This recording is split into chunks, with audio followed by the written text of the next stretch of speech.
Unwaith eto, mae teyrnasiad yr unefol yn debyg i rwyd sy'n cael ei ochwn i'r llyn a phob math o bysgod yn cael ei dal ynddi.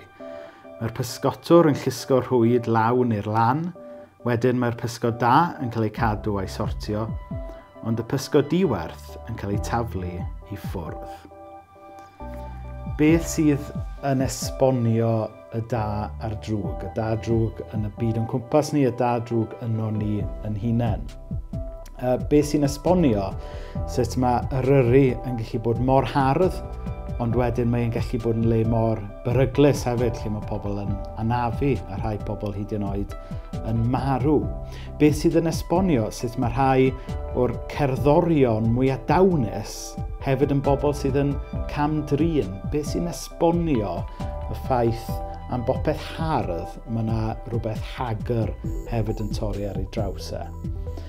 Nawr, dyw'r Beibl ddim yn rhoi atebion hawdd i bopeth, ond mae yn helpu ni ddechrau deall beth sydd yn mynd ymlaen.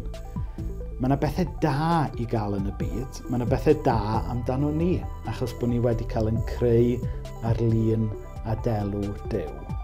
Ond wedyn, mae yna rhywbeth ddim yn anghywir hefyd. Mae yna rhywbeth sylfaenol wedi torri ar y byd, a tas ni'n onest, mae'r torri yna yn wir yn ein bywydau ni hefyd. Da ni'n torri yn perthynas gyda'n hunain, gyda pobl eraill a gyda Duw hefyd.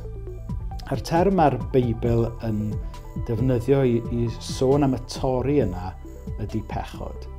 Felly mae hwnna'n rhyw ddechrau helpu ni ddeall sut mae y byd yma yn bywydau ni yn gymysgfa o'r da a'r drwg.